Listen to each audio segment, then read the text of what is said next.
attack Tesla dealerships and even tried to set Tesla cars on fire or damage them from Las Vegas to Seattle to the East Coast. But not here. Until now. We have a big story that is breaking in from overnight. What we're learning about the Valley Tesla dealership that was targeted in the overnight hours. And a speedboat trying to set a new record hits 200 miles an hour. Imagine going that fast on a boat, and then it goes airborne. And the results could have been deadly. Instead, the two men survive inside with just a few bumps and bruises, which is amazing enough. And we're going to actually show you the video of what it was like inside the cockpit. I mean, we got to call it a cockpit because this thing was moving faster than some airplanes, for goodness sakes, right? And you'll want to see that as well. It's all coming up, but we are going to start with the big story of the morning. And our Danielle Miller was out there pretty much as soon as we went on the air this morning, covering what was going on. This is out there at about Sossaman, maybe a couple hundred yards north of the Superstition Freeway. There's a Costco when you first get off the freeway, and it's the very next thing. Right there in East Mesa. Danielle, so you arrived at the scene. I think originally we had you on a different story. You arrived at the scene. What would give us kind of the setting of what you saw? Yeah, so as you mentioned, the Costco's right there. It's kind of tucked away in a business development, if you will, but that whole entire street, I think it's Hampton, is where it's located on, just across from that Costco. But yeah, wow, buzzing with first responders. You can see there, that's the street that was completely blocked off. You had several vans out there. You had Mesa Police. You had Mesa Fire. You also had the ATF out there. And I mean, there was dozens of first responders just kind of combing that entire parking lot. At one moment, all of the lights on all the Teslas were going off and blinking. I don't know if they were double checking or making sure anything wasn't, you could see it right there, those taillights. They were all blinking in the parking lot. Oh. But definitely it was, it was busy. It was a very busy, active scene out there. You Look can at that, see, by the way. Yeah, the graffiti left by... These punks can't even spell the word thief. You know? Come on. Yeah, when they catch this person, it'll be interesting to maybe give him a spelling lesson. I really wonder, we talk about this a lot, about how stupid a lot of criminals are. I wonder, number one, if they even realize that how serious they are taking this at the federal government, at the criminal level. I mean, there's a possibility, at least based on what we have seen in other locations, of terrorist-type charges. Absolutely, yeah. So the Justice Department, that's what was saying, that the defendant prosecuted could face up to 20 years in prison, could be acts of domestic terrorism. So that's what we were told. The ATF was out there today because Mesa Police, they were investigating. Obviously, it was in Mesa, but this could turn federal. Yes. Yeah, absolutely. Right. So, but you can see the Tesla right there. I did want to point out there is a lot of damage, but the Mesa Fire Department, kudos to them. They got on scene so quickly that they were able to extinguish that blaze before it got to the battery. So that, as we know, is very dangerous. If you hit that lithium battery, that is when things can go from bad to worse really quickly. And you can see how close the proximity was to the building, which would just make it even more dangerous. So that Tesla truck right there, it was kind of by itself back there. You did see the lot. It was filled with Teslas. So to our knowledge, just that one Tesla truck, the Cybertruck, I just wonder if whoever pulled this off, and as of right now, 10 o'clock on Monday morning. By the way, were they able to do a pinpoint on the time of when they think it happened? Everything that I was hearing out there was overnight. So we arrived on scene. I believe our first photographer arrived on scene right around 4 o'clock this morning. Okay. We got there right around 4:45. Right. But everything that I was kind of hearing on scene was just overnight, early morning hours. Nobody was really telling us exactly when it happened. And I wonder if... I'm sure they have plenty of number one, these Tesla cars have like 7 cameras on them, exactly. Right? All the way around. And the parking lot in businesses. And there's a huge Costco right across the street. They're going to have cameras. I mean, I don't know if we're going to be able, once they release that video. We don't know when that's going to happen. I mean, especially if the feds come in and take over the investigation. Right. But there have to be so many cameras, both on the dealership, in the car itself, and then across the street at the Costco. Absolutely. I don't know if we'll get to see a face, But I got a really good feeling we're going to get to see the getaway vehicle, Yeah. Whatever they were driving. Right. And right across that, there's the block wall. Over that is housing. So it looked to me like apartments, just along the back wall there of the Tesla, the dealership and service center there. So, and I do know that Hampton, the street that was right there, it was closed from Sossaman, which was pretty far back, and then they kind of compounded the scene. So they did push it back just to the Tesla dealership. So I was wondering maybe if a vehicle did drive, that direction to the Tesla dealership, I'm sure they're looking at every angle in this case. And then when you arrived, Mesa PD, they were already on the scene. I imagine Mesa Fire had already wrapped up and was out of there. Yes. And like they said, kudos to the Mesa Fire Department for arriving so quickly on scene because, luckily that truck was by itself out there. There were no other cars around it. But just how dangerous, we talk to every fire department. They have special training now because of all the electric vehicles, just how dangerous a fire to something like this would be. So, great work by the Mesa Fire Department. Could have been so much worse. And then when did the feds arrive, right? ATF, they were on scene. Yeah, they were on quickly? scene, I mean, right away. Oh, yeah, when you arrived, they were already there. Wow. Yeah, so there was several vans out there. They had just kind of a mobile unit set up. And inside the parking lot there, there were dozens of first responders. There were a lot of plain clothes wearing. I'm assuming they were agents. They weren't in their police or, fire uniforms or anything like that. So. Just want to read a few of the comments that are coming in here is, let's see, Schmady is saying, how could somebody not even know how to spell the word thief? For goodness sakes, right? Yeah. And let's see what else here. So we have other comments as well where folks are just like, what is... Oh, by the way, Tomcat says they got 9 cameras. I was not aware of the exact number. There are 9 cameras all around that vehicle. In the Tesla truck? In the Cybertruck? Yeah. Oh, wow. Yeah. All the way around, probably. Mm-hmm. And they're rolling? And Celeste joins as well. I think so. Like even when the car's not started. So when the car's not started, I believe there's they have like a motion detector type thing. They must, because we've seen some of those videos from other locations where you can see some dude walk up, even keying a car. Oh, I have seen those. Or other things, right? Okay. Yeah. So, Celeste, we're going to wrap up with Danielle in a second. Any other questions that you might have for her? We're just glad you're safe. Oh, thank you. Because sometimes, we report on these. Ron and I've worked on the streets many a times, covering these stories. And you never know, especially with this type of a situation where you have people lighting fires to Teslas. Right. I think that's why and demonstrations and things like that. Right. And that's why I think in the parking lot, there was dozens of people just kind of combing the area, walking through all of those Tesla vehicles. And I'm sure they were just double checking that, there wasn't anything else planted in one of these vehicles because of the situation being so potentially dangerous. That is a really good point, because that could have been a situation where if the guy had been more successful, I hate to use that word, but more evil, and that car had caught on fire with the battery catching on fire, could have been much worse. There were so many vehicles out there. I wonder if they will boost security out there in the future. Danielle, thank you very much. Great reporting. Of course. As always. Thank you. Thanks, guys. Yeah. Hey, we have this other story that we've been following this morning where more than 100 illegal immigrants all got arrested at once after a raid at what we're told now. There was this Colorado nightclub. Apparently, it was kind of an underground type nightclub. Drugs, weapons were seized there. The agency said that they found more than a dozen active duty service members at this club, and they reported prostitution was going on. There is a lot to sort through there.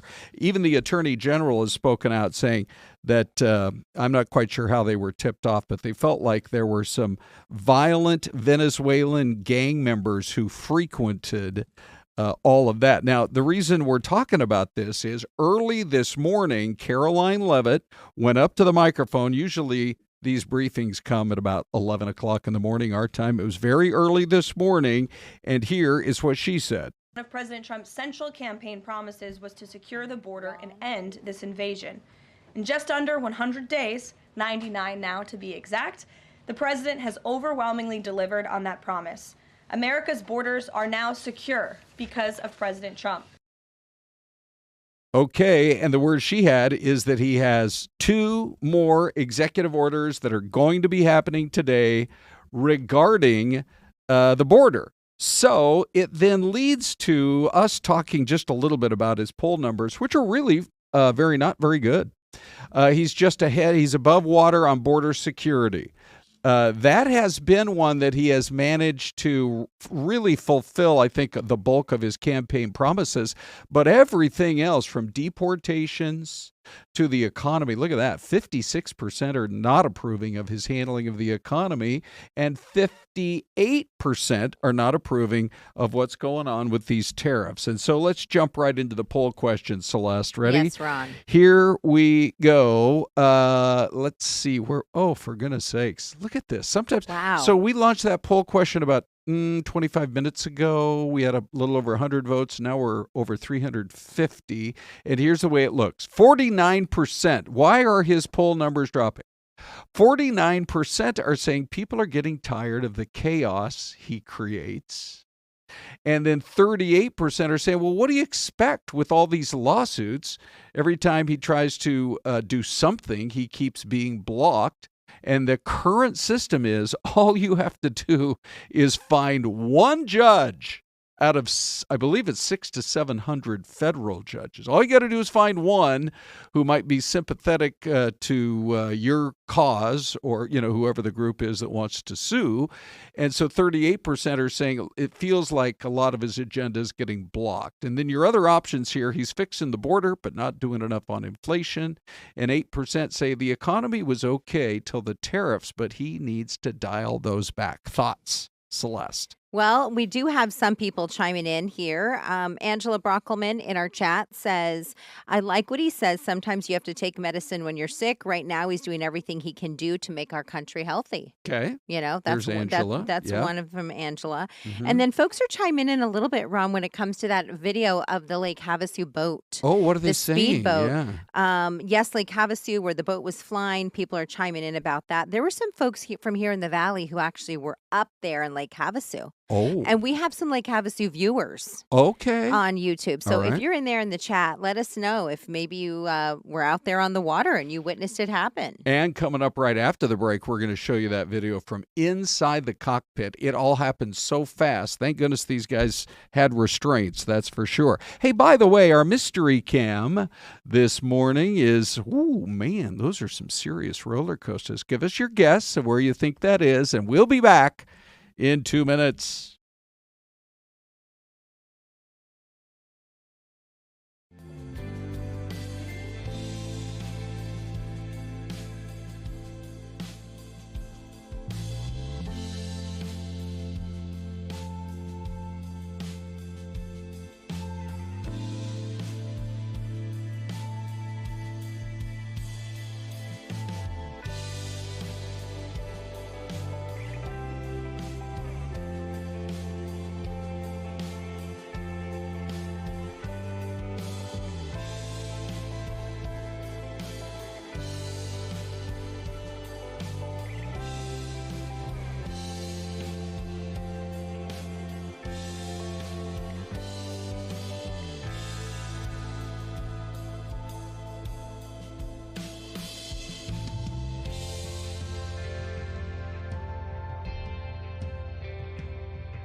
All right, so Syleste and I, this is a little bit of a different mystery cam than usual because you guys on TV were just talking about it like 20 minutes ago. We were talking about the name of this city, right? Right, yeah.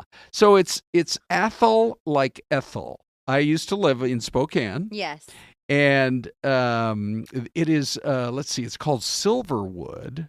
Oh, and I'm going to tell you, park? I'll tell you a connection from here in the valley to this amusement park. Okay, I'm listening. Do you remember SJ on the radio, one of the all-time greats over there at KEZ 99.9? Yes. Sarah Jane and her beloved dog Cricket. She moved up to the Great Northwest, and she now works for this amusement park. Oh, wow. What a small world. What and a she small world. loves it. She does so great. We should do a phone interview with her as we're looking live at this amusement park. I really feel like if we, by the way, you're looking north towards Sandpoint. And then if the camera were to flip around and do a 180, you'd be looking right into downtown Coeur d'Alene, Idaho. Yes. And boy, that is one beautiful part of the world, that's for sure. And a lot of people, Ron, by the way, Yes. There's a lot of people getting this correct. Oh, good. You know what that means? They've been watching on Fox Local. That's right. I suppose. Okay, so let's see. We have just about everybody got it right. Who? Any other guesses? No, like 14 guesses in a row for Idaho. For Idaho. We did get one. Dennis Whitlock said amusement park Cedar Point in Sandusky, Ohio. Now, Syleste, I have to tell you, that is that might be the most amazing roller coaster park in the world at Cedar Point, Ohio. I've never been. I've been there a couple of times. It's kind of halfway between Cleveland and Detroit, right in Sandusky. And I think they have 15 roller coasters. Oh my goodness. I mean, this park looks like they've got at least 3, which is fantastic. I think they have 15. And some of them will just blow your mind. So anyway, all right, we already know the answer because we were just talking about it. But hey, it's a great place to spend some time, and you're right by Coeur d'Alene, right by Spokane. Yes. And that is one pretty part of the world, that's for sure. Syleste. Yes, sir. Okay, are you ready for, everybody's talking about it, I think all around the country, the video is so shocking, about the speedboat that went airborne this weekend. Here we go. Watch this.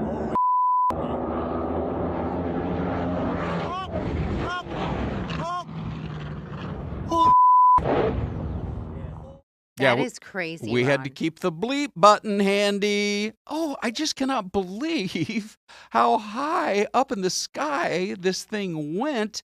In a minute, we're going to show you the inside the cockpit view. And the thing that's remarkable, have you seen this video yet? I've only seen this video right here. Yeah, wait till you see that. That's in about 60 seconds. But the thing makes it complete, it's like more than a 360.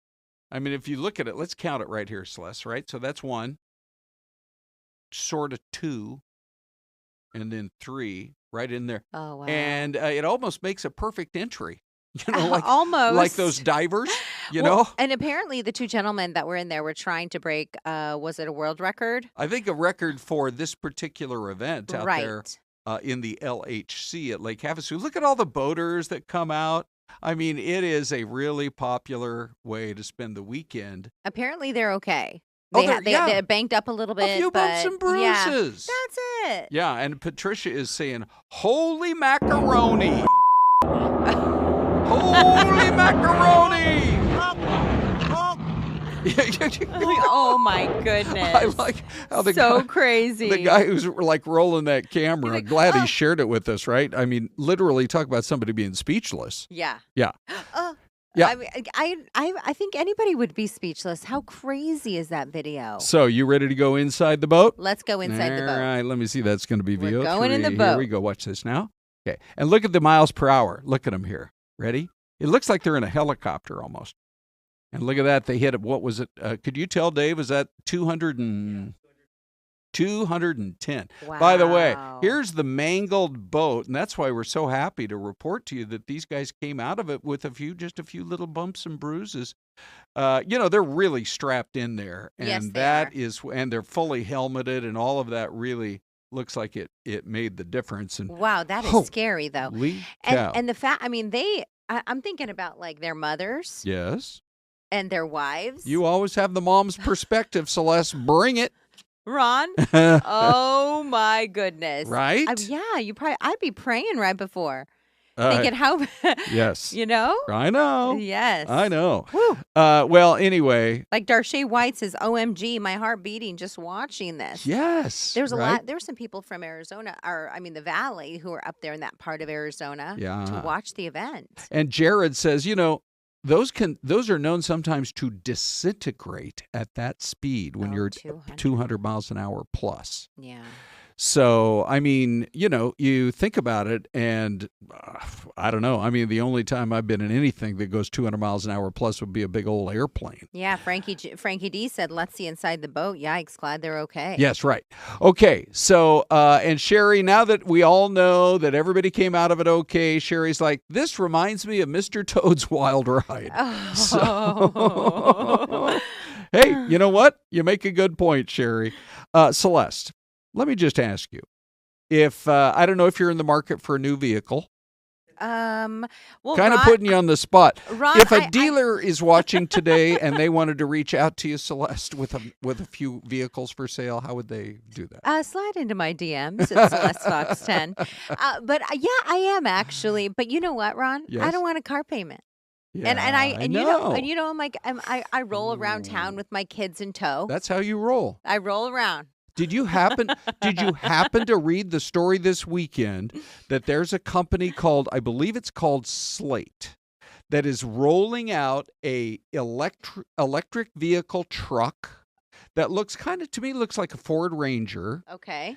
And it's going to sell for, I think, way under 30, like 25,000. Oh. With the incentives, they say it'll be below 20,000.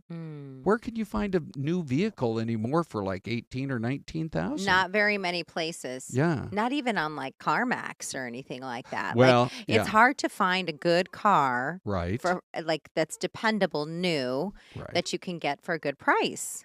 So here's my question to you. Okay. Okay, look at the screen. Ready? Here we go. Okay. Would you buy and park in your garage, Syleste? Boy, you'd be the talk of the neighborhood. And there's some nice cars in your neighborhood. I know your neighborhood. If your go to work car was a Waymo, would you do it? Okay, does this mean I'm driving or the car's driving? No, the car's driving. So it's like your own private chauffeur. It's like a chauffeur that doesn't exist. Wow. You could probably name it through AI. How much? Give it the name of what would you call your chauffeur? What would it? Don't say Ron. Selena. I'd call her Selena. Selena. I'd call mine Jeeves. Why Jeeves? Yes, Jeeves, because it sounds like, the butler. Or maybe like Wally the Waymo. Hey, Wally, go pick up my child at school. Imagine that, though. I didn't think about that. Yes. That's a really good point. You could tell it to go pick up the kids, and you could stay home and watch Netflix. Or take a nap. Yeah, or take a nap. Well, here is the story, and we're all talking about it because, why not? This is the story. Owning a Waymo car might happen. The driverless taxi company is apparently, according to some reports, noodling around the idea of selling its cars for personal use. Interesting. By the way, they don't make them. They get them through a combination of Hyundai and Jaguar. Yeah, Jaguar. And a Chinese company called Zeekr. Mm-hmm. They haven't given a timeline yet, and they haven't priced it, but I'm telling you, and a lot of people watch our streaming show. So just a little bit, here's a nickel's worth of advice for the Waymo people. You put that at least to start, to get it going, at a really reasonable price, I would say maybe under 35, okay, for example, $34,990, that kind of a deal. I think people would buy them up like crazy. Well, okay, so here's the thing, though. You have to charge. Do you have to charge them, or are they gas powered? I can't remember. I believe they're EV types. So they're EV types. And I think the Jaguar is a nice vehicle. Okay. If you can send it wherever you want, then that'd be great. Yeah. Right now, they don't go everywhere in the valley, though. Like, so for our friends who live in like Havasu City or in Prescott, that you couldn't do that. Correct. And I think even they don't go farther north than, I had one of my son's friends say, can you drop me off a half a mile down the road? I go, honey, I'll give you a ride. He goes, that's already called a Waymo, but it can't pick me up here. Right. I've got to be a half a mile down the road. So then what happens? Like, I live way on the East Valley. I mean, almost to Pinal County. I don't know if it goes out that way, Is it geo-fenced? I mean, does it hit like Power Road and just stop? It just stops. Or does it U-turn and head back into Mesa? Well, I don't even think it'll give you a ride if you give it the address outside of its area. So you have to fake it out. Yes. Right? Pick me up at this location. Right. Drop me off at this location. Yeah. Yes. Well, I love it. Good idea. So one of the other stories, Syleste, that we're talking about is we love hapless criminals around here. We've got this punk. I'm going to predict, Syleste, that this was not some evil terrorist that was trying to set that car on fire, our earlier report. Yes. So it's some punk who doesn't even know how to spell, probably dropped out in 4th grade or something. Well, have you seen the protests, like when they ask these people, do you know why you're here? And they're protesting against Tesla? Yeah, what do they say? Nothing. They have no idea why they're there. It's like, who called you? There you go. So once again, hapless criminal. Here we go. This guy thinks he's going to blow up one of those little itsy bitsy ATMs. Look, he did.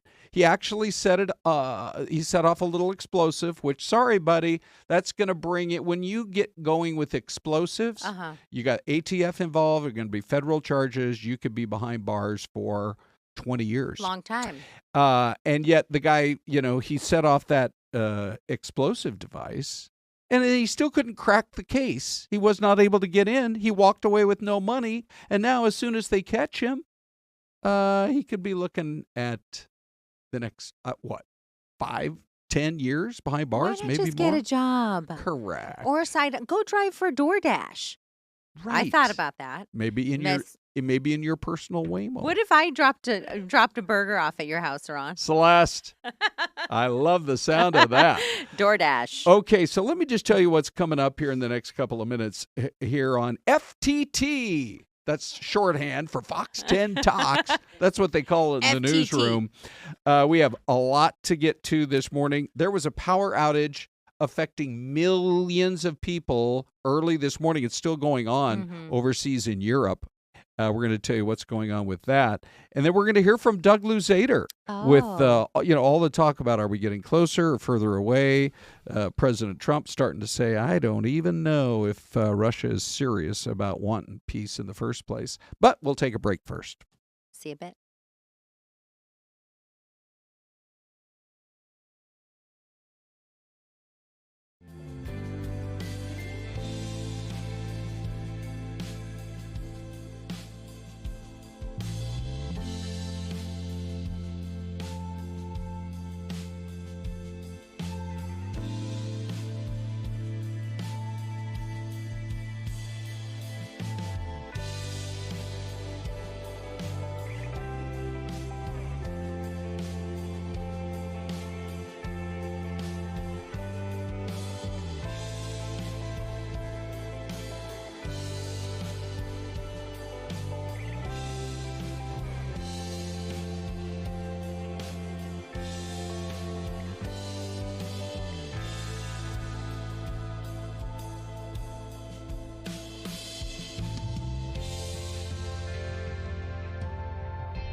All right, everybody, let's just take a look and see what you guys are talking about.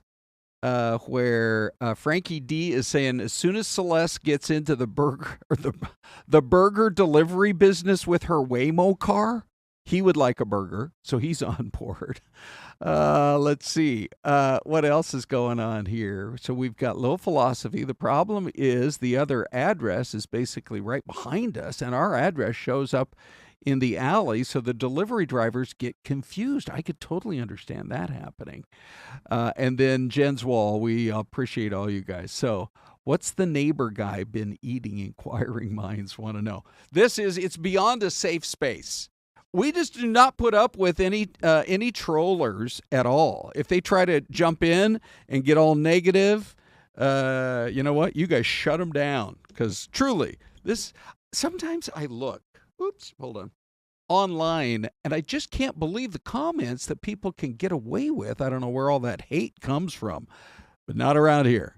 This is a great group of people, and it's like a family. So we appreciate every one of you guys. If this is the first time that you've come across FTT, Fox 10 Talks, I'm Ron Hoon.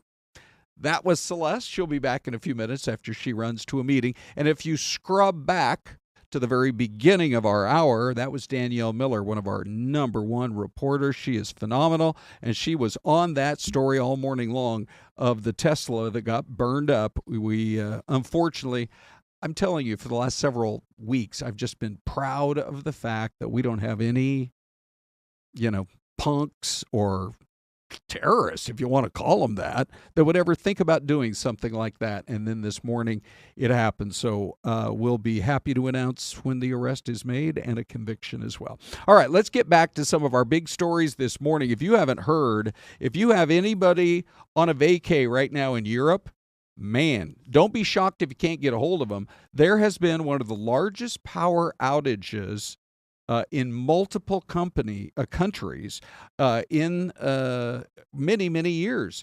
It looks like Spain and Portugal, many areas, power totally out, traffic lights out, chaos on the streets. That was mostly in Spain. Authorities in Portugal are saying, don't even get in your car and try to drive, and definitely don't come to the airport. Can you imagine an airport where all the power has gone out? So they're saying people can't access their cell phone networks and more. It is really an issue this morning. And the question is, how it was also in France. They've managed to get some of their stuff back online, but how is that possible? I mean, is it a cyber attack? We don't know yet.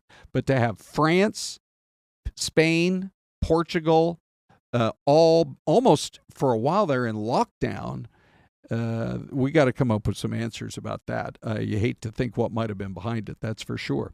So every morning in our 5 a.m. hour, I talk with Doug Luzader. And in his report today, he's going to tell us just a little bit about, this is day 99, tomorrow is day 100, and an assessment on where things stand when it comes to President Trump's time in office. President Trump preparing to mark his first 100 days in office this week, defending his aggressive agenda. Doug Luzader's got more from D.C. now on the case Democrats are making, too. Doug. Ron, good morning. The president's going to be talking about this 100-day mark through the course of the week, it sounds like, and so will his critics. President Trump arriving back at the White House last night after a long weekend that included attending the Pope's funeral and a one-on-one meeting with Ukrainian President Volodymyr Zelensky. I think the meeting went well. We'll see what happens over the next few days. The Ukrainian peace plan is still a work in progress as we hit the 100-day mark of the administration this week. Also still up in the air, dozens and dozens of unfinished tariff deals with major trading partners that have roiled the economy. But the president can point to progress on his signature issue, border security, with illegal crossings virtually stopped. And our new poll numbers reflect a mix of issues. On border security, the president enjoys clear majority support. But when it comes to deportations, the economy, and tariffs, the numbers fall. The principled opposition is real and is happening in many different places. Democrats are stepping up their case against the president's agenda in Congress this week, but they're facing some sagging poll numbers of their own. The president, meantime, may already be looking ahead to 2028, with this hat appearing on the Trump merchandise website, along with the line, "Rewrite the rules." Of course, the hat doesn't specify which Trump may run. Which Trump is it going to be? But, you know, if it was this Trump, he would be far older than Joe Biden, who he said was too old to be president. And the president will mark 100 days with a visit to Michigan tomorrow. That's the state where he made final arguments for each of his past three presidential campaigns. Ron. You know, I wonder, Doug, about the argument of principled opposition, because that, I believe, is what Chuck Schumer felt he was doing when he made the decision to work with Republicans and get that funding bill through the Senate. Otherwise, the whole government would have shut down. But if that was principled opposition, the latest polls now have him behind if AOC wants to run against him for that Senate seat. That's right. You know, we always kind of looked at AOC as being very safe in her House district, but there was this question about whether she could really broaden her appeal from the far left to win a statewide election, which is what you would need to do for a Senate seat. But her polling numbers recently are pretty good. You know, the other thing is the president goes to Michigan. I would think if there's any state where these tariffs are maybe more popular than others because he's trying to bring manufacturing back to the country, it might be a place like Michigan. Yeah, he can certainly make the manufacturing argument there.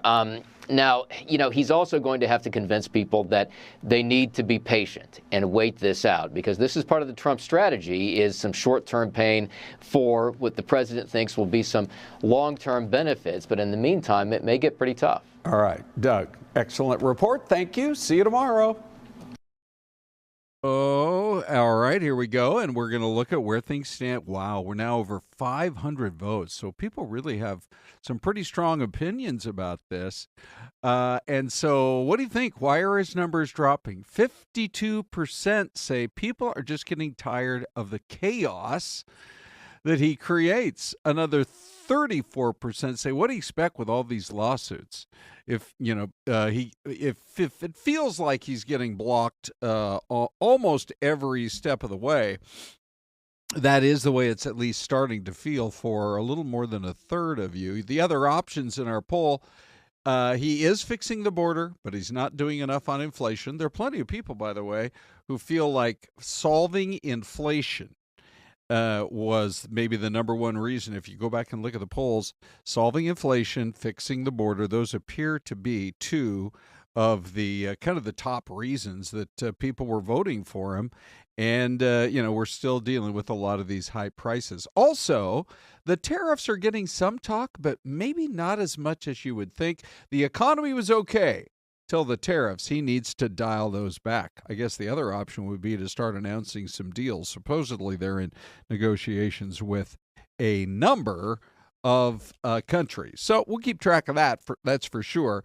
By the way, loving your comments in the chat where folks are saying, I love that it really is a family here on Fox 10 Talks. Love all you guys and all your comments. We read them while we're actually on the air online. All right, so when Syleste returns, we're going to talk about how excited she is that Cam Skattebo is going to be a New York Giant, and boy, I really think he's going to make waves in the NFL. But right after he was selected by the Giants, our Blake Neiman had a chance to talk to him. Here's what he said. Cam Skattebo, you are a New York Giant. How does that sound? Sounds awesome, man. I can't wait to get to New York. I'm excited. You know, a lot of teams passed up on me, but New York took the chance, so I'm excited. An emotional moment right here with your father by your side, your mother by your side, you getting teared up. What brought out those emotions? Yeah, just all the years of hard work they put in for me, and, you know, everything that's brought it to light, you know, the efforts they gave throughout my childhood and, you know, up to this point. So they've sacrificed a lot for me, and, you know, I'm excited that they're able to be here and enjoy this moment with me. Can you hear me? What was it like talking over the phone when you got that life-changing phone call? Yeah, you know, it was awesome. Got a little emotional. The real emotion came, though, when I saw it on the TV. Once they called my name and I know it's like official, that's when it really hit. Cam, you've gone from unranked recruit to now an NFL player. How would you reflect on the journey to this day? Yeah, it's been a long journey. It's been a hard one, but people have doubted me my whole life, so it's just something I have to keep pushing at and keep enjoying the process and making sure that, I'm doing the right things to be successful. So I'm excited. I'm proud. I'm happy that, everything I've worked for has come to light. So it's been awesome. What were the thoughts running through your mind as you were sitting there with your hands in your face and just thinking about everything? I mean, going to the NFL, so that's a lot of people's dreams, and 1-point-something% or 0.something% of football players get to play in the NFL, so something I've worked for my whole life, so I'm excited. New York, the big lights, a lot of fans are going to be excited to see you. What can Giants fans expect from you? Yeah, I'm coming to win a championship. That's the main goal.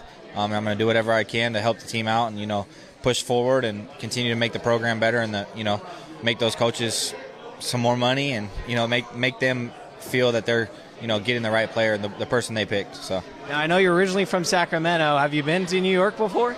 My first New York visit was when I went to the Giants. So, I've been there once, and my second time going there is to be a player. So super excited, Don't know many people out there, but I'm excited to get to know people and, get to know the fan base a little bit. It's going to be fun. Cam, last thing for you. Kenny Dillingham said the other day that this community embraced you and you embraced it. So as you enter this next chapter into the NFL, what has it meant to be a Sun Devil and now to be a Pro Devil? Yeah, I mean, Sun Devil Nation changed my life, man. It got me. I went from California, Sacramento, to Arizona, to now New York. So it kind of just shows you the step ladder that they've put me on, and it's been awesome.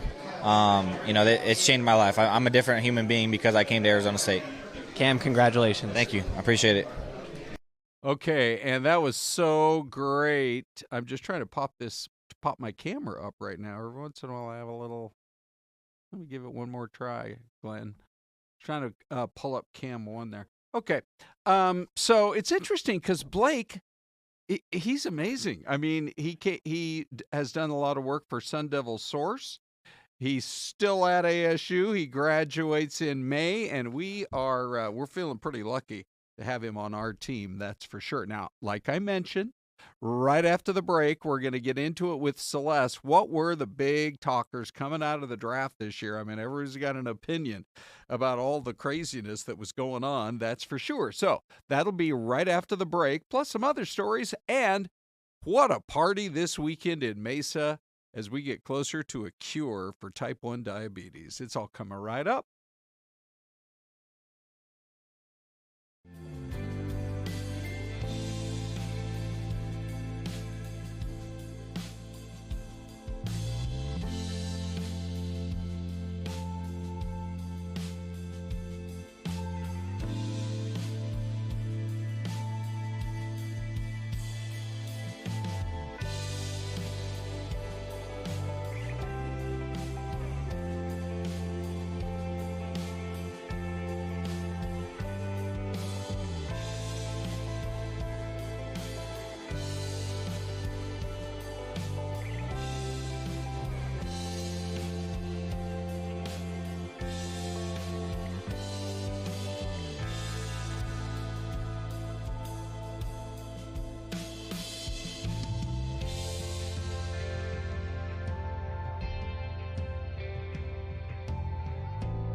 Welcome back, everybody. Let me go back to that cam again. This is so cool. Now, I'm not sure we had, these are live pics, but that lady got up and she didn't just disappear, by the way. The camera glitched for a second.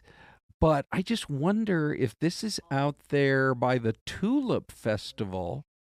It's Holland, Michigan. So it's the other Holland, right? You got the one Holland that's out there in the Netherlands, and then you've got Holland, Michigan. By the way, they have a big Tulip Festival outside of Mount Vernon, Washington, about an hour's drive north of Everett.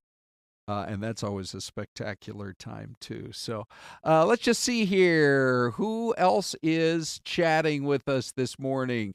So Killisell says, my birthday month. That's pretty cool. And Lisa right away with a happy birthday. And then Linda says, hey, Frankie, we share a birthday. So it's really great. By the way, Macaulay Writers is joining us today. I love looking for some of those new names. And then let's see, Frankie D saying, Ron, you're awesome. Hey, man, a compliment like that goes a long way. That's for sure. All right. So let's talk about what happened over the weekend in Phoenix, Arizona. Such a rare event that I'm going to call it up for you right now. Let's go to the ballpark, and Syleste is going to come in and join as well. Syleste, you're going to be so happy when I tell you who it is who gave us this photo of the ballpark with the roof open. That is one of our all-time favorite employees at Fox 10, Veronica Padilla. Vero Padilla. Yes. Oh, my goodness. Look at that great image. And I looked at that and I said, "What? You got to tell me what seat that is, because now every once in a while I'll splurge and go down to the lower bowl, but those can get kind of pricey." So she's either on the second or third level. And looking across at the ballpark, I mean, those groundskeepers do an amazing job. But here, Syleste, is what happened. Okay. So we have a player who, Geno Suarez, 19th player in the history of baseball. Think about this. Every team plays 162 games. Multiply that times all the teams that there are in MLB. And so we're talking about thousands and thousands of games being played every single season. It hasn't even happened 20 times in the history of baseball. Anyway, Suarez stepped to the plate in the bottom of the ninth, and the crowd was chanting. He sort of says he didn't hear him. The D-backs third baseman was locked in, and with his team trailing by a run, he'd already hit a homer in each of his 3 at-bats. Could he possibly get one more home run? This sounds like a made-for-TV movie. Wow. Right? Yes. I mean, your name is going to go in the history books all time for MLB. Sure. He's laughing and he says, I didn't hear anybody. I was just ready for that at-bat. I knew it was going to be tough for me. So anyway, he hit a home run to the left field bleachers. Amazing. And the folks, by the way, we don't have the rights online to show you the sports highlights. Someday that'll come, I'm sure. Ron, I just got to give you a quick shout out. 777 says, Ron is a G. Oh. And I said, Ron is a G. Thank you. OG. Okay. And it's his birthday month, I believe. Me? Not. Well, yours is May. Correct. It's coming up soon. Yes. Oh, who's 777? Killisell 777. Yeah, I think it's his birthday right? month this month. Yeah. So yeah. Okay. Yeah, you guys are very close. Right. With birthdays. Anyway, what a weekend to be at the ballpark and maybe take your kids and see history being made. Really happy that's the way that went down. Did you see, Syleste, the video of the Health and Human Services Secretary? If you want a secretary who's human, for starters, and healthy. And someone who can spell, because secretaries need to know how to write and spell. And yeah, and then look at this. Okay, here's RFK Jr. I heard he halfway participated in an Ironman. But he posted that. Oh, I get what it was. He was just jogging along for a minute or two. Yes. But that's his son, who is William Finbar Kennedy, who did participate in an Ironman run in Texas this weekend. Wow. And RFK Jr. said his son finished the whole thing in 12 hours and 26 minutes. When you think about the swimming, the biking, and a full marathon, it's mind-boggling, isn't it? It's amazing. I remember when RFK Jr., when he was running for president, Yes. he did this Twitter video. I think it was on Twitter, on X. And it was at the compound, the Kennedy compound in the Northeast. And it was interesting. It was like over his shoulder. He was talking to voters, talking about his, his mission, why he wanted people's votes. And it was cool because you looked over his shoulder and you could see everything back there, all the different buildings. And then he would point them out. That is the home where my parents lived. That's where my so-and-so grew up. This is where it was really cool. Yeah. It was just like he's being your personal tour guide. Yeah, sort of. yeah. And so you kind of feel like you know him and his family. When you're looking at his son, you're like, oh, okay. Yeah. Well, I guess I think that must have been spur of the moment because he's in his blue jeans. And I'm sure his son is like, right, Dad, you're going to run 26.2 miles with me? Maybe he's like, his son rarely has time for him. And he's like, I'm just going to join you for a little bit so we can chat. Yeah. Hey, son, how you doing? Now, have you done a marathon or a half marathon? I've done a half. Okay. I was so exhausted. Yeah. Here's the way I like to describe it for people. So we took off. We ran 20 minutes to get about, a mile and a half, 2 miles in. Mm-hmm. Then we came up 7th Ave and we turned onto McDowell. So you're looking right into the sun. Yes. 20 minutes in, and I remember thinking to myself, 2 more hours of running to go. 20 minutes is long enough. Okay, right? And this Can you believe this that? was a full or a half? Did you say? This was a half. Okay, and this I is was half. so exhausted. I'm I don't sorry. get. I mean, these Iron Men. It's amazing I what know. they do. Well, Johnny Netzel. Yes. You have a history show with him. Yep. And He's an Iron He's Man. an Iron Man. Yeah, He's I know. amazing. Claim to So fame. my experience during the half was in the chat. Let us know if you've done a half or maybe just like a 1K. Do they have those? No, but know- if you Yeah. can do it yourself. And you know who I'm sure could do one. I'm sure Cam Scat could do one. Just very briefly, Celeste, your take on the fact that he was either the number 1 or number 2 pick announced on day 3. Yeah, it was so amazing. Yeah. It was so amazing. You think about it. He's one of those kids that people counted him out. He went to, I think, Sac State and then transferred to Arizona State, and people believed in him. And he thought, I'm going to believe in myself. I'm going to work. I'm going to lift weights. I'm going to get stronger. And he would show videos on social media of his workout regime. Okay. And he was committed to his dream. Right. And it was so cool to That's watch. how you have to be. Yeah, and he said one of our sports reporters, and I'll find it and I'll put it up here in a second on the chat, did a one-on-one with him. He was there at Camp we aired the whole thing. Oh, you aired it. Yeah. Okay, great. Yeah, that was Blake. That was Blake. Yeah. So that was so amazing to watch. I think he said in that interview, or maybe it was just him on social media, he said, of course he's wearing the hat, the Giants hat, New York Giants, but he said By it wasn't. the way, how do they get those hats out there so fast? Because they there's the camera, and here's the guy sitting on the couch, frequently with his smoking hot girlfriend. Or maybe it's his mama next to him. Who knows? Thank you, Ron. And then suddenly they And have all the mamas said they have the correct hat. Yeah. I wonder if they have 32 hats and you get to choose one. Well, maybe that's the case. Right. What he did say was they did call him. Okay. And they told him. Yeah. But when they say your name, he said it didn't really come about until I heard my name spoken on television. And then the emotion. But yeah, and then it was real. Yeah. And it's just, oh my gosh, it's amazing. Well, I think he's going to be phenomenal. And New York it's the media market of the world. It is. They're going to embrace him. They're going to love his toughness. And, here's a guy who, rather than kind of slipping by the linebackers, he'd just as rather kind of smack them in the mouth and keep on running. That's He's so as tough true. as they come in the NFL. Know. Right? Ron, speaking about your marathon here, because I got to head out to go do a quick little thing here. Yeah. But there's this is what Little Philosophy says. There's a high some people get when they're running. It's like concentration and adrenaline, no thoughts, just get to your destination. Yeah. Right? And so you're so like laser focused on what's happening. Yeah. When I did my half, I had a very similar situation that you did. Oh, I turned a corner. Yep. And I was headed towards Tempe Beach Park. Okay. And I could smell the teriyaki chicken cooking on the grill.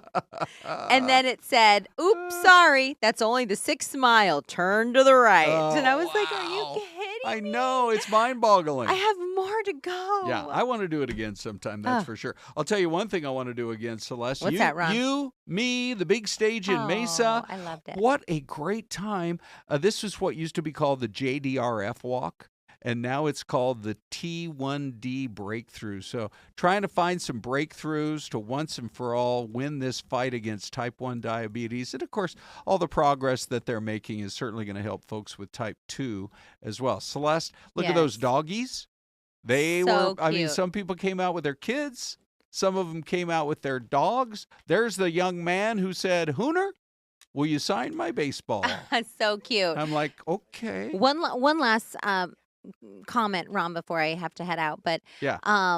it was so great to see so many people. I think that they had to open up the overflow lots to allow people to park. There was such a Yes. huge number of people that showed up, and we had to delay the walk because we had to wait for those people to make it to the stage.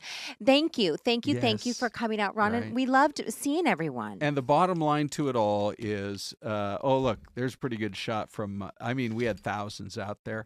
Our goal was to raise $700,000, Syleste. So thank you for being out there. Thank you to everybody who participated. And boy, oh boy, did we have a great time. And by the way, if you just Google Breakthrough T1D, you can find out a little additional information about the walk. And the fundraising continues into June as we get ever closer to a cure for that dreaded disease. By the way, Anita joins this morning. Good morning. Anita, we had such a great time out there. And can I just say that Crystal, our meteorologist, came through. It was the most perfect day for a walk out there in she's Mesa. amazing, and you guys are amazing, and the community is amazing for coming out and raising so much money and putting so much effort toward. My grandfather had type 2 diabetes. Oh, okay. And eventually that's unfortunately what he passed away from, complications of it. And so I think everyone knows someone. It affects so many people, and so it's great to see the effort. Hey, we're up against a break. Okay. We got about 30 seconds left. Tell us what's coming up next. Arizona Humane Society is here. They need volunteers desperately to bottle feed baby newborn kittens. So we're going to do a demo, wow. and then we're going to talk about some fun cat facts. Cat facts? Mhm. Okay. They have them. Okay, yeah, you bet they do. They have them. They got a lot of them. They have a lot of them. Right. Yes. Okay. So it's always a lot of fun. Ty and Anita next. Coming up here as we just continue with Fox 10 Talks.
Oh my God.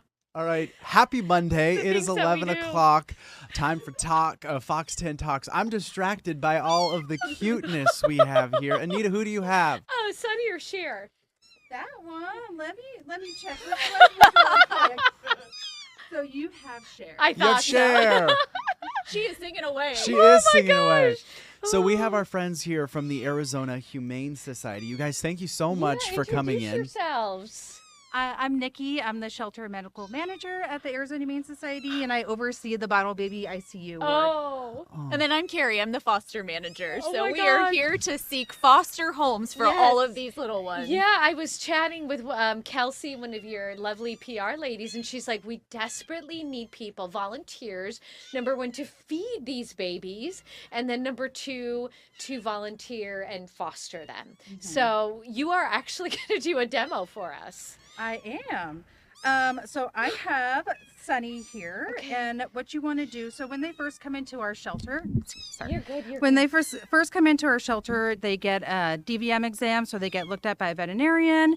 They get their vitals taken, make sure their heart rate's fine, their temperature is I have to ask, fine. I'm sorry. Are they always this loud? They are. They're very vocal. Every now and then. Yeah, they could be even louder. They're hungry. They are hungry. They're ready for lunch. Oh my Yep. gosh. What are the situations and scenarios that they're brought in from? So unfortunately, a lot of times they get kidnapped from their mother. So they're out. They're out in the world, and the mom leaves to go find some food. And most people don't realize that the mom will come back. She needs to just come back and get a meal really quick. So then they're taken.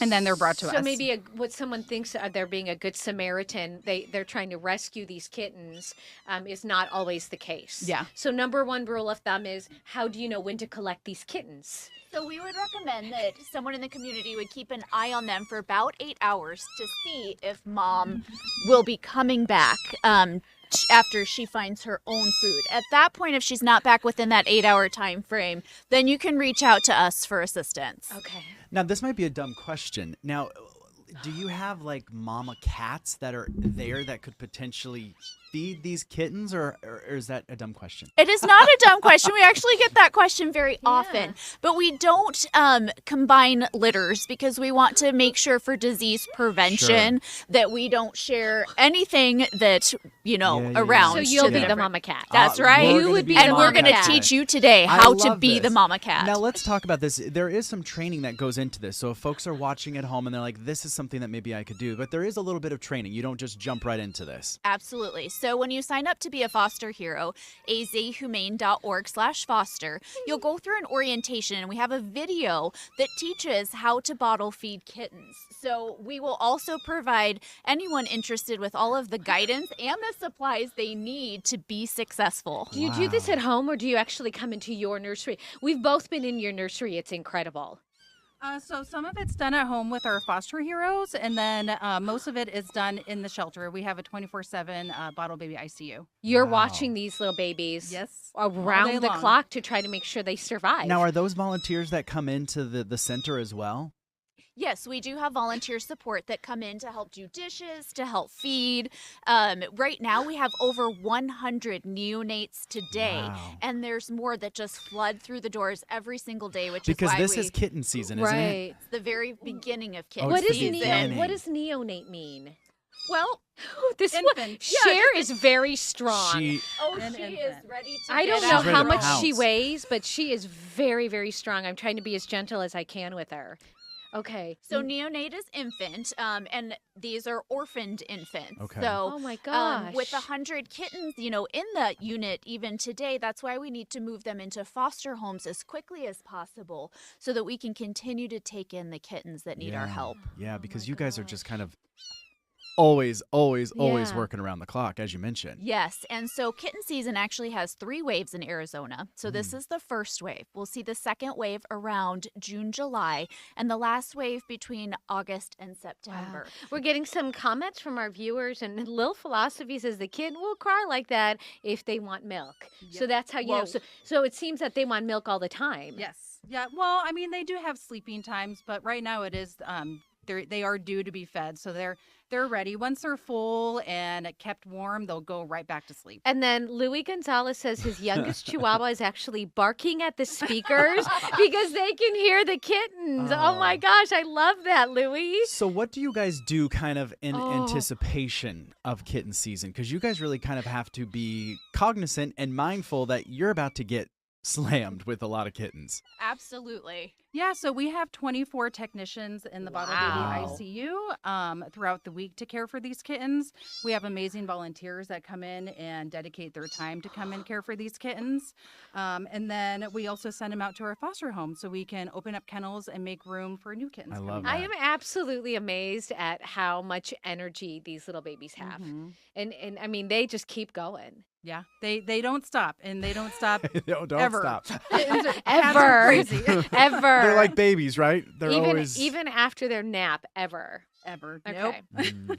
Well, we brought 2 different sets of kittens Okay. today to show. I'm getting nervous learning. Why? I don't You're know. fine. They're You've done this before. Do you want to hold Cher a little bit? I feel like I'm hogging her. No, you're fine.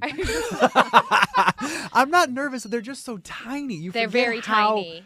Tiny these little beings are, and I don't want to hurt anything. Yeah. Well, Can you? Yeah. You have to be careful. Obviously, it's a silly question, but. Yeah, absolutely. They're very fragile at this stage. Yeah. We do see kittens anywhere from just born, a couple hours old, in our Bottle Baby ICU to about 4 weeks. When they graduate and are eating on their own, then we transfer them to our kitten nursery where they grow big and strong and are able to be socialized. Oh my gosh, they're so cute. Oh, this is That's Cher your right little here. Cher right there. Go the other way. Other way. Oh my God. So cute. Oh my All right, so we're ready to learn. You're gonna Okay. teach us how to body feed. I'm going to teach you Okay. guys. Okay. So first what you want to do, you want to stimulate them to go to the bathroom because Before they eat. Before they eat. This is a they got to make room. They got to make room. Exactly. Ty has to do the Okay, same. hold on. I'm going to move this. Here we go. We're going to get, there we go. There All we go. right. Let me get out of Okay. the way. So I'm going to stimulate this little kitten because like you said, you got to make room for them to eat. They don't Yes. really want to eat when they're on a full tummy. This is something Mama does. This is something Mama and does. you see that with puppies and with kittens. Yep. So we have to basically mimic what their mama does. Okay. So you just take a little bit of baby wipes. It might get a little bit messy. This is reality, guys, and we're not. I mean, reality. this is if you want to volunteer. This is what you have to do. So Mom would be handling this herself. Yes. Okay. So you take some baby Okay. wipes and you gently rub the area Okay. until they have a number 1 and a number 2. Okay, and you'll know it. You'll know it. Sorry, Sonny, we're embarrassing you a little bit. But Look at him. Look at his poor face. He's like, he don't feels watch. better. Don't watch. He's like, can I get some privacy around here? Sometimes they won't always have a number 2, and that's okay. That's you know, okay, they're Sonny. just not quite ready to go. we weren't prepared potty for yet. this. Yeah. Cher's looking over there like, oh, I'm next. I gotta look. I'm next. All right, I'm next. so Okay. Want to clean them up a little bit. No one wants to eat if they're a little bit dirty. No. So Sonny, you're doing so Look at good. his cute little, oh my gosh, that face. he's still going potty. Oh, he's Oh. still going. Oh, Oh. okay, Sonny. Okay. He's a good eater. He's a good eater. So He when is. you have, how many kittens do you have this age in the nursery, in the NICU? I don't know how many this age, but right now we have 93 kittens in our ICU. So you have to do this with all of the little itty bitty you have to kittens. do this So with you all of you them. guys, that's why it's staffed 24/7. It doesn't Yep. stop. Nope, and they're all on different feeding schedules too. So you think you're done with like one kennel, and then you got to move on to the next and start feeding that one. Wow. All right, Sonny, I think we're going to be done. Okay, here. Sonny. Okay. It's time to Okay. eat. So after they go to the bathroom, you want to weigh them. Oh, we gotta wait.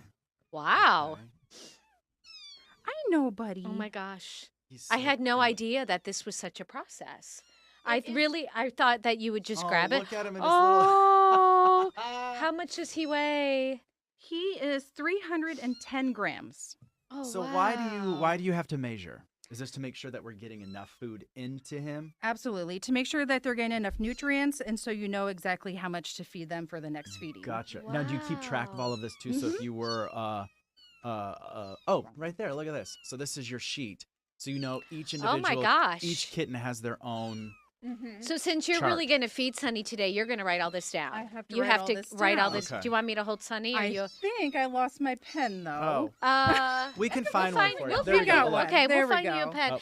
Susan Anthony said we had kittens that were abandoned, and our lab would do that action on the bottom to make it happen. There you go. Okay, so it looks like Mother Nature, they all take over. Michael says my German Shepherd dog keeps cocking her head, trying to find the kitten. So cute. Yeah, and Husky Mom says Hoshi is also looking for the kittens. Yep. They're loud. They are. They are. Well, you all can take some home if yeah, you there want you to be a yes, foster please. Did you hear hero. that? If people are interested in fostering and being a hero, how do they get a hold of you guys? azhumane.org/foster is where you can go to start the process of becoming a foster hero. It will also show you all the different pets that need foster homes. So we have 3 minutes before our break. Okay. He might be done with feeding by then. Oh, let's do fine. it. All right. Okay. So this one's getting the milk, right? This one's getting the milk. You're going to want to make sure that the milk is not too cold, but also not too hot. Okay. They want it just the perfect temperature. Okay. So you'll just check it on your wrist. If it feels like the perfect warmth for you, then they are ready to be fed. What kind of milk is that? They Cow's milk or a formula for specialized for kittens. Okay. Cher is biting my finger because she sees that She's bottle like, and I'm ready is really hungry. So you want to have them on their stomach. You never want to have them on their back because it can get into their lungs. And look then at his belly. He has a great latch, and you can tell that they're really invested in their food when their ears start to twitch. Which is my favorite thing ever. Every time look, they are. They're their twitching. little ears start twitching. That is the cutest thing I've ever seen. Look at his look at him. Oh my goodness. And he'll eat that whole bottle. Not the whole bottle. So I'll have to stop in a little bit so he doesn't overeat and weigh him.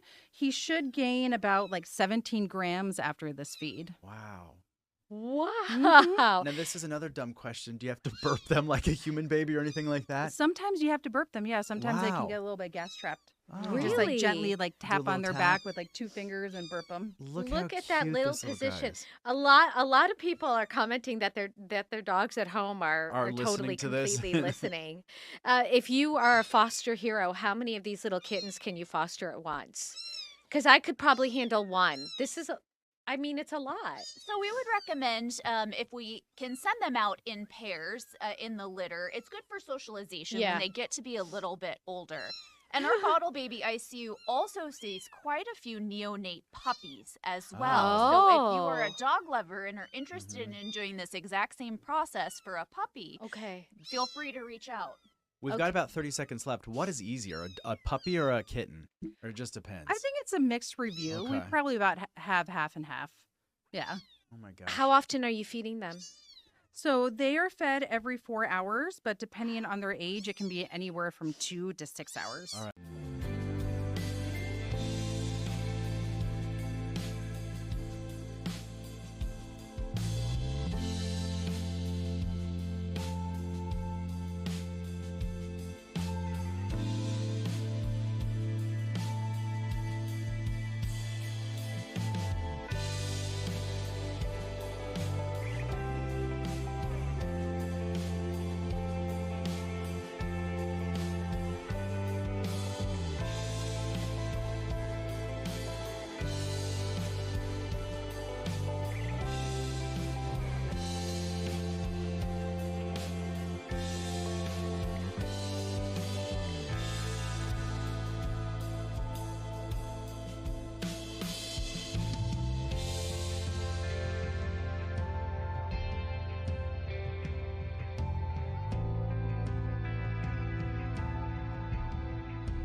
I can't get back fast enough because now I'm holding a little. You have sweet Cher. little Ty and I sweet both Cher. have allergies, Look how so sweet. that's why I'm wiping my hands. But you Hold said on. at this age that the dander isn't that bad. So if someone really wanted to volunteer, Look. Yes, that's Oh, right. So if Cher. someone really wants to volunteer, the dander doesn't come till a little bit older. So okay, questions are popping up, you guys. Frankie D says, how do you know how much to feed them? And then Angela's helping answer. She said to weigh. So we want to know if that's true. And then she's also asking if we're going to get to see the rest of the bottle feed. And so Sonny is still, in fact, feeding, and it looks like he's sleeping. And Linda is asking if we can please talk closer to our mics because That's they want all to be right. able to hear us. Thank you, guys. So he's still going. He's still going. So for the question about how do you know how much to feed them, you want to feed them about 5% of their current body weight. So there's a cool little formula that we do, just a little bit of math to know how much. And will he keep going, like, or do you have to like physically stop and be like, "That's enough, bud"? He will keep going. He will keep going. Yep. So you do want to kind of like watch because you don't want to overfeed. Yep. Because if you overfeed, you can cause bloat and they just get some gotcha. gas, and it's not pretty for them. No. Or whoever's feeding them. Yeah. Oh, he's getting weight again. Okay, here he How goes. much did you gain, Sonny? Oh my God, is he cute? Oh, hold on. Let me get out of the way. He Oops, wrong way. Sorry. Is right where he needs to be. He ate about 17 grams. Oh, okay. Wow, that's amazing. Sonny. You're going to feed get Cher your- as well. Do you want to switch? Here, I can take Sonny. All right, here, I'll give you. He's a little. He's poopy? He's a little poopy. He's a little messy. You want to He's a take him? little poopy. Oh, No, they're putting I've- Sonny away. Okay. They're putting Sonny away. Oh. Okay, these supplies come with the kittens. absolutely, when you foster, everything you need will be included. Again, the guidance as well, which is some of the most Yeah. important Yeah. part when you're It's daunting. when you're doing this for the first time. Oops. It can be, but Sure. we're here to help. Can we just show everyone Sonny's really precious milk mustache, please? He has a complete milk beard. I don't know if it's possible to zoom in any Hold way. on, let me see. Hold on. We're He getting is there. milk drunk right now. Hold on. There All we right. There look it at it. is. Is he Turn him that way. twisting? There we go. we go. He is- Oh, look at that. Oh my God, he's milk drunk and he has a little beard. That's cute. Okay, your turn, sweetheart. All right, so this one is Harrison, Hi, and Harrison Harrison. is about 5 weeks old, so he is off the bottle now. Oh, so he will he's be getting. graduated. He has Is graduated. that good? It is good. Okay. Yeah, he's eating on his own almost. Okay. So how So- do you know, like, when, I mean, I guess it's just by age then that you know that he's ready for the gruel and not the milk? Yeah, by age, when they start getting their teeth in, you really don't want to feed them with a bottle because there's a Gotcha. risk of them chewing on the bottle and like chewing a bit of it off and Okay. swallowing it. And then the kittens are also really good at telling you the signs. Hey, I'm done with this milk. Give me something a little bit beefy. This is an interesting question from Angela. She said, if you weren't feeding them and mom was feeding them, how would mom know that they had enough? Because they just latch on to mom. They want to keep going. Typically about 6 weeks, mom starts like letting them try to do stuff on their own. So it's kind of like a natural instinct type thing. But during one feeding, the kittens can stay there forever and keep going. How does mom get up and move? And it's Yes. like, you've had enough? Yeah. Mom's Yep. like, enough's enough. I've kid." seen the moms walk away when they're still kind of attached, and Oh. she's like, "I'm done. Leave me alone." Really? Wow. Okay. Okay, so Alright. this is what? Do you want me to syringe that for you? Sure. Okay. Yeah. I'm You're- learning. You're brave because it's I was like, teamwork. that it's not. It doesn't have the best scent, does it? It's like little baby food. I think you just get used to Oh, it. do you? You Yeah. just don't breathe through your I know, nose. that's why I was like, Thank you. You mean you're not a fan of the kitten formula? no, but I mean, you know what? To each his own. That's right. That's right. We're learning. We're It's a learning, you hamburger for guys. them. Yeah. Look at little Cher's calm. I think Cher likes me because now I she's think nice she and does. calm over here. Look at her. Someone did comment and said that you're a natural. I'm learning. I'm not a cat person either. But This look one's at this. bigger. Oh, He hi. is bigger, yeah. Hi. Hi. Oh. 5 weeks old. And these two? 3 weeks. Oh, big Okay. difference. Hi there, Stinker. Yep. He's a So little that's bit why more we're going to active, huh? transition over to gruel about 4 or 5 weeks old. We'll start feeding gruel, and then hopefully by 6 weeks they're eating on their own. Wow. All right. Okay, gruel hold is on. what? I'm gonna. Gruel is we use this baby cat food and then we mix it with some warm water. Okay. Kind of make it like a A little pudding. cake. Yeah. Okay. And so this is. We're all so quiet. I know. We don't want to disturb disturb the Harrison Oh, eating. there he goes. He's chomping away. Oh, And I see what you mean because it's almost like he's biting down a little bit. Can you turn him the other way? That way they can see it. Yeah. There we go. Whereas Sonny was suckling, right? It was different. Yeah. Yeah.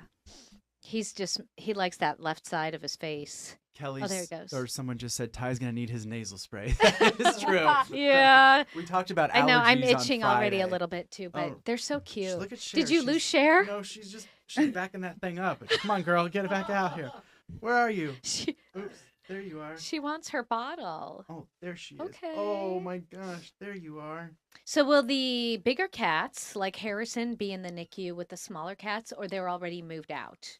Right now, he's still in the NICU with the smaller cat since he's not quite eating on his own. But once he starts eating out of a bowl on his own and gets up to maybe like 420 grams, he can go into the bigger cat nursery. Oh, I'm sorry. So That's when we all right. say NICU, you guys have rocking chairs in there? You really do. The last time I was there, you had little chairs to sit and feed the kittens. Yeah, we have little chairs and Yeah. feeding stations. Yeah. Yeah. Cheers. Angela Cheers, wants to know come which over. one you're going to take home. You know Ty. what? I don't know if Stuart and Myrtle are ready for this. This might be too much for them. Is the gruel a little messier than the milk? The gruel is way messier Do than you the milk. have to make sure that they go potty before you feed them the gruel? So Same he's thing. he's actually going potty by himself. So some of them Oh. you do still have to stimulate, but luckily before I put him in the crate, he had a big potty in his own litter box. So I'm proud of you, Good Harrison. me too. Wow. It must be so rewarding. Yep. To be a part of this too, because you're really doing something fantastic for these little guys. It is. And kittens are able to be spayed and neutered at 6 weeks old, 1.5 pounds, if they're fat and sassy. That's the official So that's why criteria. you're trying to get them fat and sassy. You're trying to get them Fat fat, and sassy. sassy. They're so funny. And so, as a foster hero, it's amazing because you build the bond with these kittens that you're caring for 24 hours a day. And then when they're ready for adoption, our foster heroes get a 20% off the adoption fee for Yeah, their pet. let's be honest. How many people who foster are foster Fail, failures? You know what? I've been a foster fail too, but the best part is you can still keep fostering even though you've adopted true. one of your pets. Oh yeah, my Chihuahua is almost 18. I know he'll be 18 in August, God willing, and I will tell you this: it's tough watching your baby, your pet age, and so I said that once he passes his rainbow bridge, it's inevitable. I will foster. There you That way go. you still have the Yeah. interaction with the animals Mhm. and you're getting them ready for their forever homes and you have a little bit of love. Yep. Well, this year at AHS, we'll see over 3,000 kittens come through both our bottle baby ICU and our kitten nursery. And so, again, we definitely need the community to step up to become foster heroes, to adopt. So there's a variety of different ways that anyone can get involved. And AHS right now has so many dogs as well.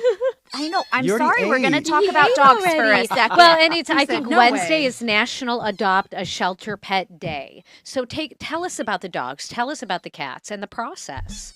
Well, AHS we never have open kennels. So Oh. unfortunately, again, we need adopters and fosters to step forward for our dogs. And adopting a shelter pet is so rewarding. They come from a variety of different backgrounds in their life, and we have everything from mixes to purebred animals. And so the shelter is the best place to start if you're looking for a pet. I've always had mutts. I gotta say, mutts are probably the best.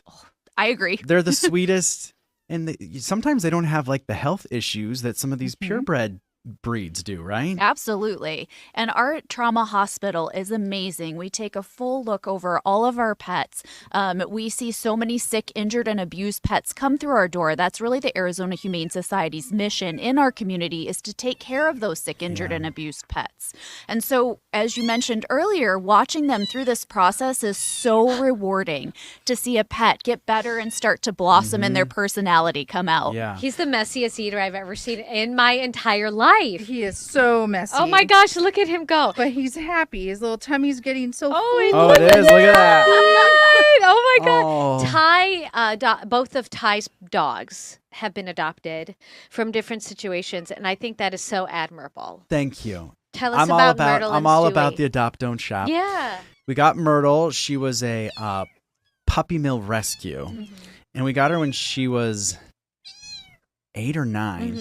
So she has some deep-rooted trauma that we're still working through from her previous situation. And then we got Stuart from the Rescue a Golden organization last year. Yeah, we've had him a year, and he is the sweetest thing ever. So I'm all about the getting those dogs homes that need them the most. And I mean, you guys probably see it so often. It probably breaks your heart sometimes.